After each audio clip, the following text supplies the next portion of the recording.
एक बात बताएं, क्या आपने कभी सोचा है कि बच्चे बोलना कैसे सीखते हैं?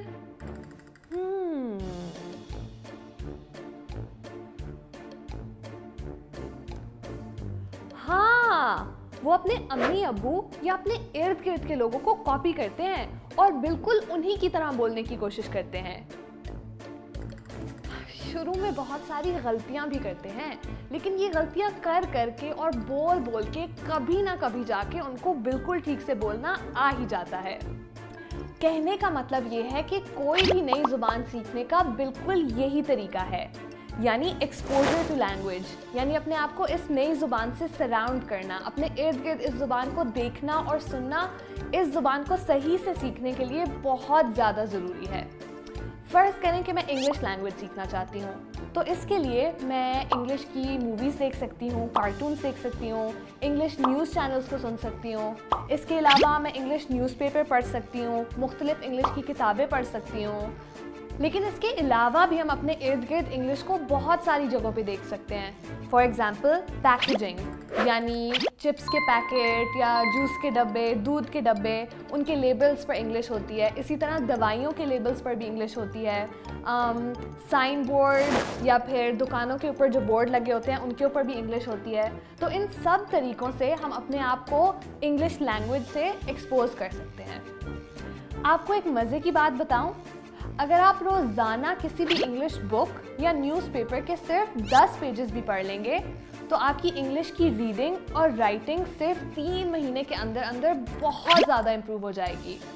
और अगर आपको शुरू में सारी की सारी समझ नहीं भी आ रही, तो परेशान होने की बिल्कुल ज़रूरत नहीं है, क्योंकि शुरू में ऐसे ही होता है और लैंग्वेज सीखने का प्रोसेस भी बिल्कुल यही होता है। असल में हमारा दिमाग कुछ इस तरह से काम करता है कि उसको जब भी कोई नई इन्फॉर्मेशन मिलती है वो उसको अपने अंदर जमा कर लेता है, और फिर अगली दफ़ा जब भी इस इन्फॉर्मेशन से मिलती जुलती कोई भी इन्फॉर्मेशन हासिल करता है तो वो फ़ौरन खुद ब खुद ही कनेक्शंस फॉर्म करना शुरू हो जाता है। और अगर हम रेगुलरली ये करते रहें और अपने आप को इस चीज़ की आदत डाल लें, तो इवेंचुअली आपको डिक्शनरी इस्तेमाल करने की भी बिल्कुल ज़रूरत नहीं पड़ेगी, और जो भी आप पढ़ रहे होंगे उस सब की सेंस ऑटोमेटिकली बनना शुरू हो जाएगी। तो इंग्लिश सीखने के लिए सबसे ज़रूरी बात है अपने आप को इंग्लिश से एक्सपोज करना, यानी अपने आप को इंग्लिश से सराउंड करना, चाहे वो मूवीज़ देख के हो, बुक्स पढ़ के हो या किसी से इंग्लिश में बात करके हो। तो इसी तरह आपने अपने स्टूडेंट्स को भी इंग्लिश लैंग्वेज का एक्सपोजर देना है।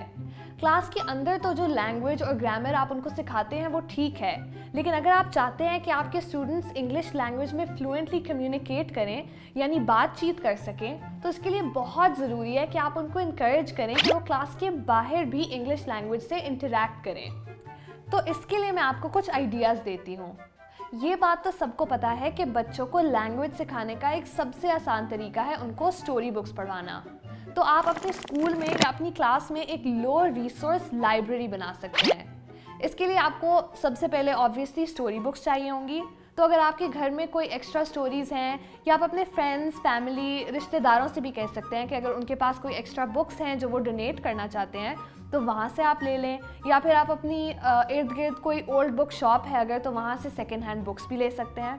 तो फिर जब आप कलेक्ट कर लें काफ़ी सारी बुक्स, तो आप उनको एक गत्ते के डब्बे में स्टोर कर सकते हैं अपनी क्लास में। फिर आप इन सारी बुक्स को कलेक्ट करके किसी गत्ते के डब्बे में अपनी क्लास में रख लें। अब करना ये है कि हर हफ्ते हर बच्चा एक बुक बोरो कर सकता है। इस एक्टिविटी के लिए आप अपनी क्लास में से किसी भी एक बच्चे को सिलेक्ट कर सकते हैं कि वो इस पूरी एक्टिविटी को मैनेज करे, यानी वो लाइब्रेरियन का रोल अदा करे।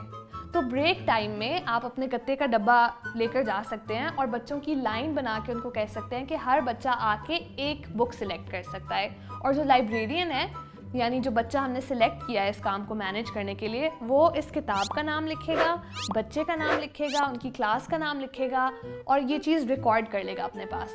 अब फिर जब हफ्ता ख़त्म हो जाएगा तो सब बच्चों ने अपनी बुक्स वापस लेकर आनी है और रिटर्न करनी है, ताकि वो एक नई बुक बोरो कर सकें।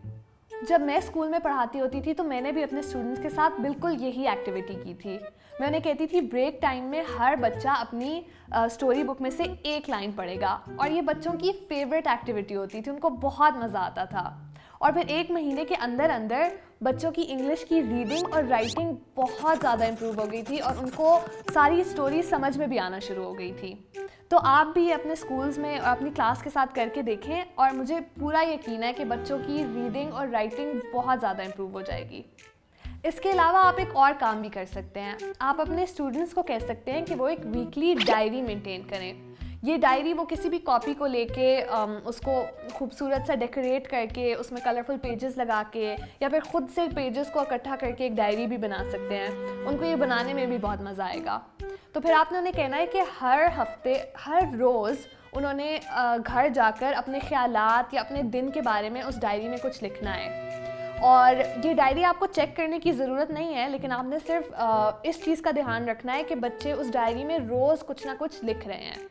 इससे ये होगा कि बच्चों का जो लिखने का डर है वो कम होगा और आहिस्ता आहिस्ता उनकी राइटिंग बहुत ज़्यादा इम्प्रूव हो जाएगी।